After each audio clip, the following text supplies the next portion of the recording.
예배를 위해 우리를 대표해서 김현숙 권사님 기도해 주시겠습니다. 거룩하신 하나님 아버지, 오늘도 복된 생명의 길로 인도하시어 예배의 자리로 이끌어 주시니 감사와 영광과 찬송을 올려드립니다. 허탄한 세상 속에서 하나님을 신뢰하기보다는 눈에 보이는 세상을 좇아 핏값으로 사주신 생명을 허비하며 살았음을 고백합니다. 연약함과 어리석음을 불쌍히 여기시어 용서하여 주시옵고 예수 그리스도의 보혈의 능력으로 정하게 하옵소서. 아멘. 세상을 이처럼 사랑하사 독생자를 내어주신 하나님 아버지, 하나님께서 창조하시고 보시기에 좋았더라. 이렇게 기록된 이 세상이 전쟁과 테러, 기근과 전염병, 기상이변으로 일촉즉발의 위기 속에 있습니다. 가치는 전도되고 공유와 질서는 실종된 채 무고한 생명들이 짓밟히고 쓰러져가는 참담한 현실입니다. 주의 높음과 깊음을 측량할 길 없사오나 스스로 겸비하여 주의 얼굴을 구하오니 저희들의 완악함을 용서하여 주시고 이 땅을 고쳐주소서. 다음 세대들이 살아갈 환경을 회복시켜 주시옵소서. 또한 이 나라 대한민국과 교회가 불꽃 같은 눈동자로 감찰하시는 살아 역사하시는 하나님을 알아 분열과 대립, 거짓과 탐욕을 물리치고 선한 양심과 지혜로 나라다운 나라, 교회다운 교회를 세워갈 수 있도록 지도자들의 눈과 마음을 열어주시옵소서. 사랑의 빛 교회를 위해 기도합니다. 당회로부터 모든 부서와 기관이 말씀과 기도로 날마다 주께 가까이 나아가 예수 그리스도를 닮아가기를 열망합니다. 긴 폭염과 장막 끝에 찾아온 이 결실의 계절에 나는 죽고 예수 그리스도만 살아 하나님 뜻에 합당한 정결한 삶의 열매를 맺을 수 있도록 성령님 인도하여 주시옵소서. 아멘. 치유의 하나님, 갖가지 삶의 질곡 속에 있는 지체들이 말씀과 예배를 사모함으로 상한 몸과 마음, 그리고 힘든 가정 경제가 하나님의 선하신 성품과 온전하신 뜻 안에서 회복되는 은혜의 삶을 누리게 하옵소서. 아멘. 열방에서 영혼 구원을 위해 헌신 봉사하는 선교사님들을 강건케 하여 주시옵고 지혜를 더하시어 거룩한 순종이 오직 천국의 면류관 되게 하옵소서. 또한 몽골 선교를 떠나는 지체들의 건강과 발걸음을 지켜주시옵고 한 생명을 천하보다 귀히 여기시는 하나님의 사랑으로 복음을 전할 때 하나님 나라가 확장되는 천국의 기쁨을 맛보게 하옵소서. 아멘. 이제 다가오는 추석 명절에 외로운 이 위로하여 주시고 모인 가족들은 복음을 나누는 따뜻한 은혜의 시간 되게 하옵소서. 아멘. 단위에 세우신 목사님 영육간의 건강을 지켜주시고 태어나시는 말씀을 통해 모두가 십자가의 도를 깨닫는 온전한 주님의 시간 되게 하옵소서. 이 자리에 함께하지 못한 지체들에게도 동일한 은혜를 부어주시길 원하며 구원의 주 되신 예수 그리스도 이름으로 기도합니다. 아멘.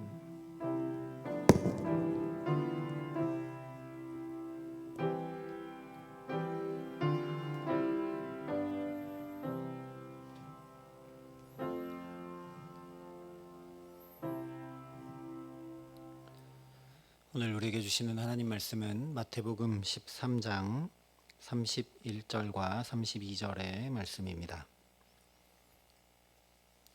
마태복음 13장 31절 32절의 말씀, 신약성경 22면에 있는 말씀입니다.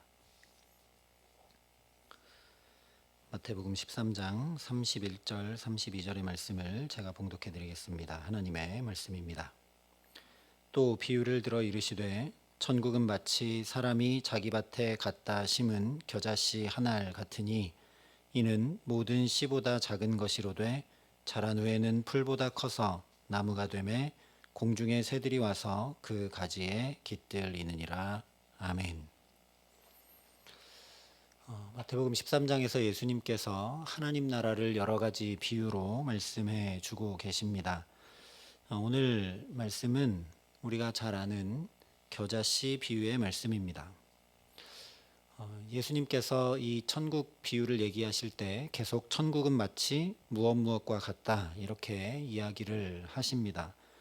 오늘도 31절에 천국은 마치 사람이 자기 밭에 갖다 심은 겨자씨 한 알 같다 말씀을 합니다. 이걸 줄여보면 천국은 이 겨자씨 한 알과 같다라는 거죠. 그런데 겨자씨가 여러 알이 아니라 한 알이고 그 겨자씨는 밭에 갖다 심은 겨자씨 한 알입니다. 그런데 곧바로 이어서 32절에 이는 모든 씨보다 작은 것이로되 자란 후에는 풀보다 커서 나무가 되매 공중의 새들이 와서 그 가지에 깃들이느니라 말씀을 합니다. 천국이 겨자씨와 같은데 이 겨자씨 한 알과 같은데 이 겨자씨는 밭에 갖다 심은 겨자씨고 이 겨자씨는 그대로 있지 않고 자라서 나무처럼 되어 새들이 깃들인다 이렇게 말씀을 하고 있죠. 이 말씀을 들으면 그래서 우리가 겨자씨는 매우 작기 때문에 작고 보이지 않는 데서 미비한 데서 출발하지만 결과는 엄청나게 큰 것, 풍성한 것, 처음에는 매우 작아서 잘 드러나지도 않지만 나중에는 엄청나게 커져서 확연히 알 수밖에 없는 것과 같은 이미지를 자연히 떠올리게 되죠. 물론 이 비유가 분명 매우 작은 것과 큰 것을 대조하면서 하나님 나라는 우리가 생각하는 것과는 비할 수 없는 것임을 나타내는 것이 사실입니다. 우리가 상상조차 하지 못할 나라가 하나님 나라라는 것이죠. 그러나 우리가 예수님 하신 이 말씀을 다시 한번 또 생각해 볼 필요가 있습니다. 첫 번째로 이 씨가 천국과 같다 하셨는데 이 씨는 그냥 있는 씨가 아니라 밭에 갖다 심은 씨 한 알이라고 하셨고 이 씨가 자란 후에는 나무처럼 커져서 새가 깃들인다 말씀을 하셨습니다.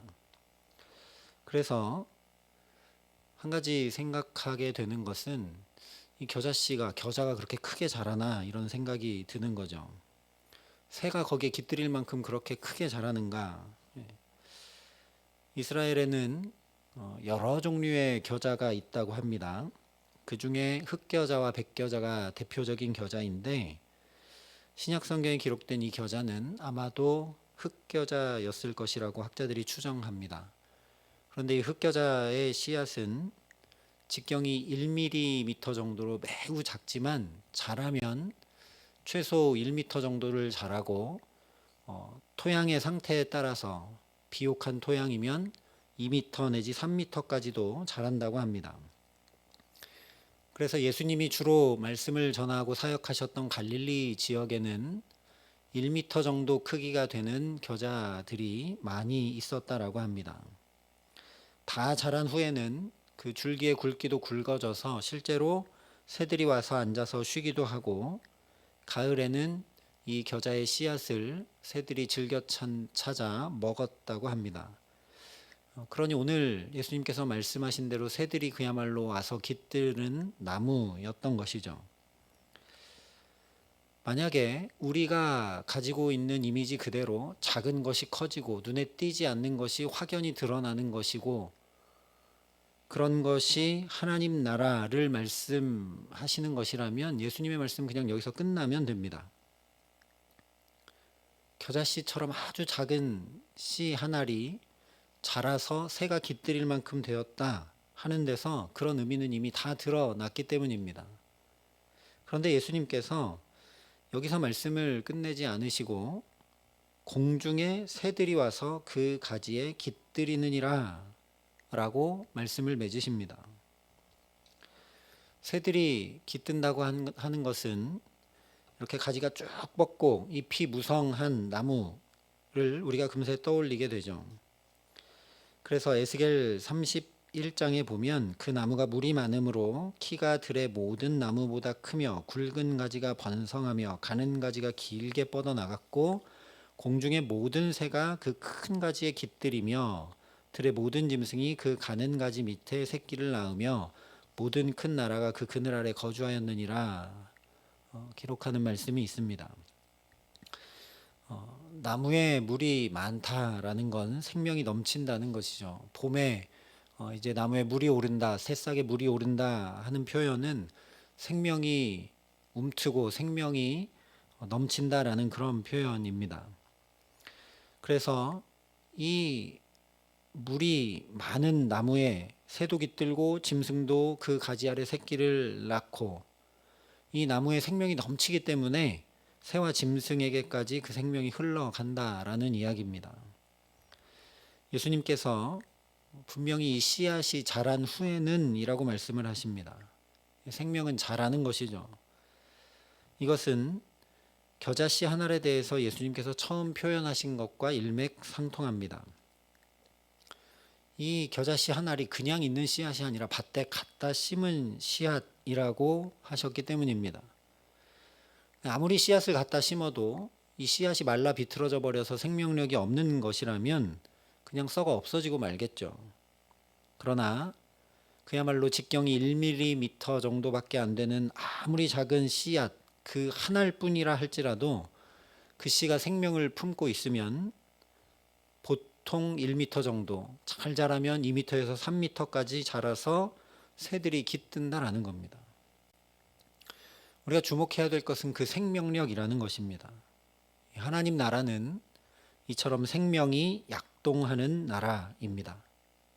작은 것이 변해서 큰 것이 되는 것을 훨씬 뛰어넘는 일이죠. 하나님 나라가 우리에게 임해서 그 생명이 역사하기 시작하면 우리는 결코 이전과 같을 수 없다라는 그런 말씀입니다. 처음에는 겨자씨 한 알처럼 작고 보잘것없고 눈에 띄지도 않고 연약해 보일지 모르지만 주님의 생명이 역사하기 시작하면 전혀 다른 모습으로 크게는 3m가 넘게 자라 새들이 깃든다는 거죠. 그래서 사도 바울이 그런즉 누구든지 그리스도 안에 있으면 새로운 피조물이라 이전 것은 지나갔으니 보라 새 것이 되었도다 선포했습니다. 히브리서 기자도 이런 사람은 하나님 나라를 소망하고 믿고 믿음으로 살아가는 그런 사람, 그 하나님 나라의 생명이 자기에게 깃들어서 그 생명으로 약동하는 삶을 살아가는 믿음의 사람은 세상이 감당치 못한다 분명히 선포합니다. 예수님은 바로 저와 여러분에게 이 약동하는 생명, 넘치는 생명을 주셔서 우리로 하나님 나라를 이루고 누리며 살게 하도록 하시기 위해 오신 분입니다.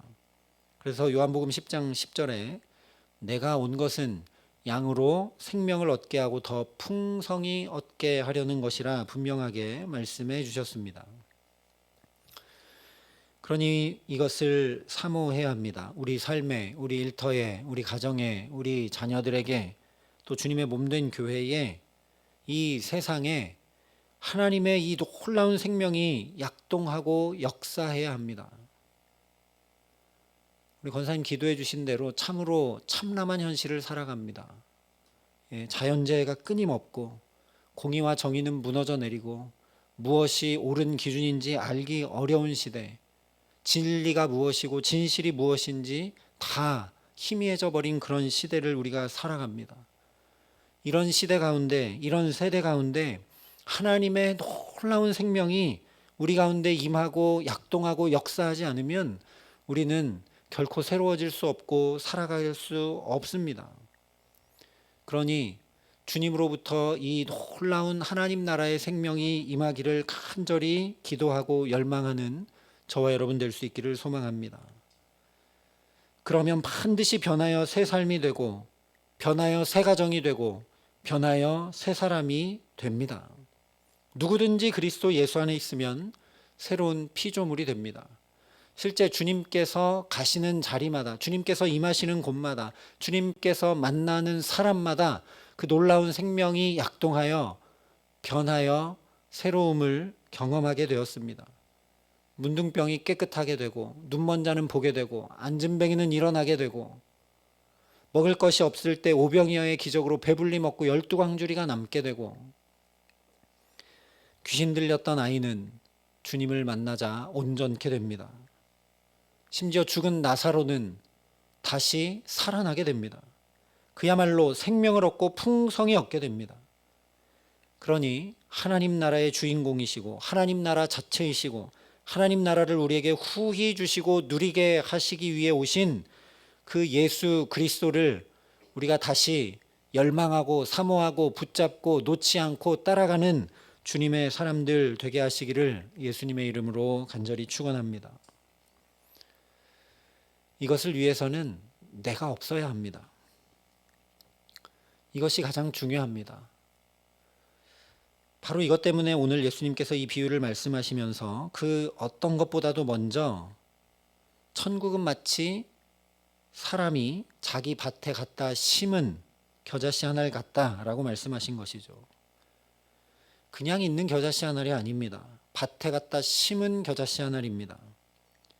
갖다 심었기 때문에 더 이상 겨자씨의 모습이나 형태를 찾아볼 수 없습니다.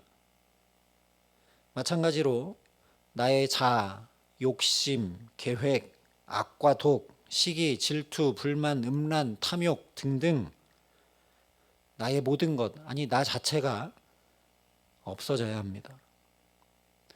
밭에 갖다가 심긴 씨가 아무리 말라비틀어진 게 아니라 그 안에 생명을 품고 있다고 해도 그 씨가 썩어 없어지는 것이 아니라 그 씨가 그 모양을 포기하고 생명을 움틔우지 않으면 심겼음에도 불구하고 겨자씨 그대로 그냥 있으면 결코 나무로 자라갈 수가 없습니다.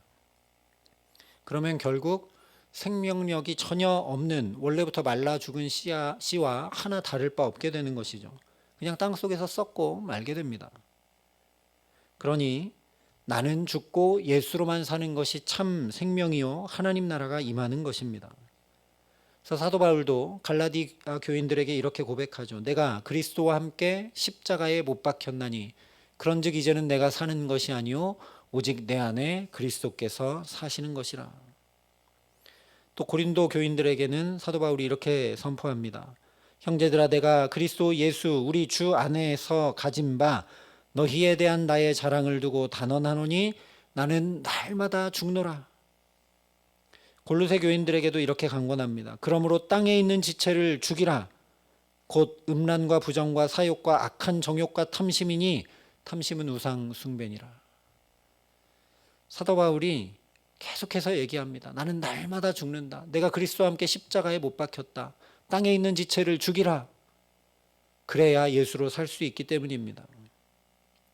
그러니 저와 여러분이 주님 앞에 또한 하나님 여전히 살아있는 나를 내려놓고 십자가에 예수님과 함께 못 박고 주님으로 살아갈 수 있게 하여 달라고 간절히 기도하는 우리 모두가 될 수 있기를 소망합니다. 그렇게 날마다 나를 내려놓지 않고는 불가능입니다.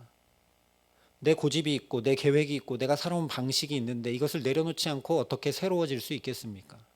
아무리 새로워지기를 열망하고 새로워지기를 사모하고 한다고 해도 나를 내려놓지 않으면 그냥 예전 그대로 계속 살아갈 수밖에 없는 것이죠. 내가 펄떡펄떡 살아 움직이는데 내 자아가 살아 움직이고 내 욕심이 살아 움직이고 내 뜻이 살아 움직이는데 어떻게 주님께서 나를 다스리시고 새로운 가운데로 인도해 가시겠습니까? 그런데 내가 결심하고 노력하고 힘쓰고 애써서는 결코 내 자아를 내려놓고 죽일 수 없다라는 거죠. 그래서 우리가 매번 얘기하지만 작심삼일이라고 얘기합니다. 결심해 보지만 3일 이상 가기 어렵다는 거죠. 그러니 은혜 받지 않고는 불가능입니다. 은혜 받지 않고는 불가능입니다. 주님의 은혜가 나를 사로잡고 이끌고 주님의 은혜가 풍성히 넘쳐서 내가 그냥 주님께 다 맡겨도 아무 문제 없는 그 주님의 풍성한 은혜가 우리에게 임해와야 합니다. 사람이 자기 밭에 갖다 심은 겨자씨 한 알이라 했습니다. 주님이 우리를 주님의 밭에 이렇게 심어주셔야 합니다. 씨가 스스로 걸어가서 밭에 심길 수는 없는 일입니다.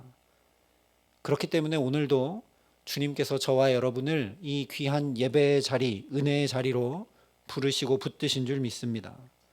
이 시대 한가운데서 수많은 사람들 가운데 예수 믿는 성도로 예배하는 주님의 사람으로 살아가게 하신 줄 믿습니다. 또 우리가 간과하지 말아야 할 중요한 사실은 계속 자라는 것은 생명이 아니라는 것입니다. 씨앗이 계속 자라서 지구를 집어삼키면 그건 괴물이겠죠. 성장을 적당히 멈추지 않는 건 병입니다. 그래서 거인병이라는 병도 있죠. 그래서 예수님께서 오늘 32절에 이렇게 말씀합니다. 자란 후에는 풀보다 커서 나무가 되매 공중의 새들이 와서 그 가지에 깃들이느니라. 자란 후에는, 그러니까 계속 자라는 게 목적은 아니라는 거죠. 자란 후에 뭔가 해야 될 것이 있다라는 겁니다. 자라야 되는 이유가 있다는 거죠. 이 겨자씨 한 알이 생명을 움키우고 새롭게 되어야 하는 이유, 생명의 역사가 나타나야 하는 이유, 원래 모습대로 있지 않고 변화되어야 하는 이유, 이전 것은 지나가고 새 것이 되어야 하는 이유, 하나님 나라가 우리에게 임해야 되는 이유를 이렇게 말씀하셨습니다. 공중의 새들이 와서 그 가지에 깃들이느니라.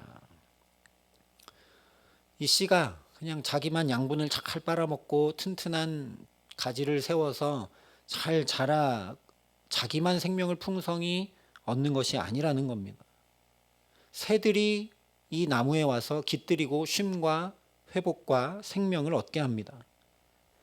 이런 생명의 약동, 생명의 역사는 반드시 사랑으로 나타나게 되어 있다는 말씀입니다.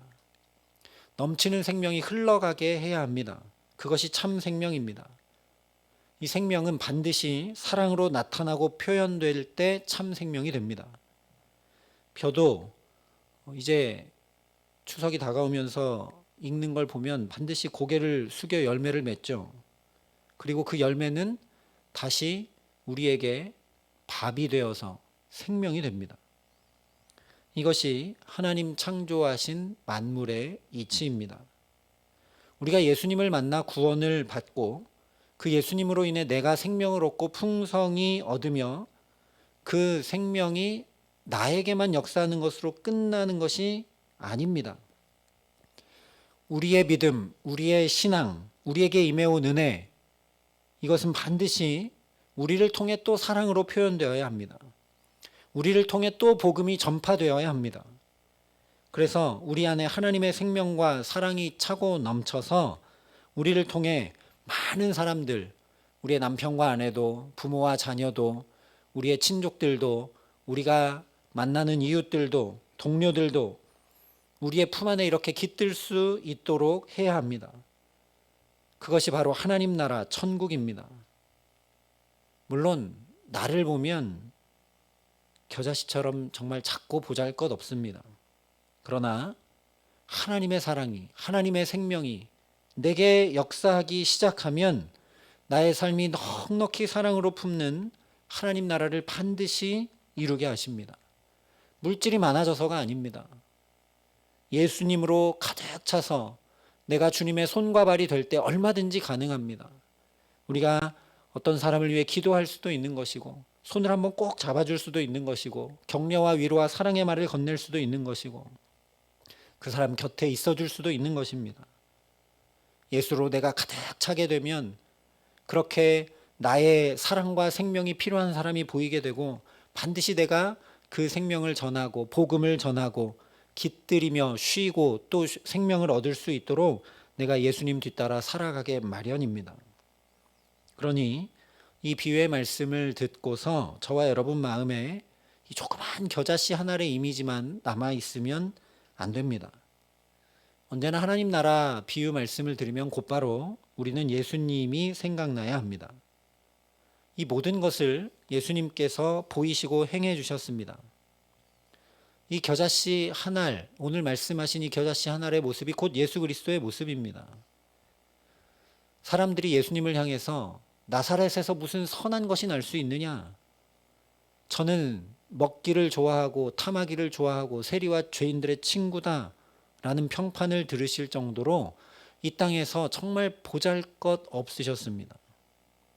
그러나 나는 부활이요 생명이니 말씀하신 대로 예수님 계신 곳마다 생명의 놀라운 역사가 약동했습니다.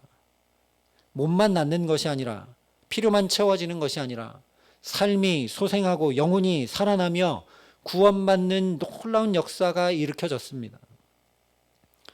그런 역사만 해도 정말 놀라운 일인데 생명 자체이신 예수님은 거기서 멈추지 않으셨죠.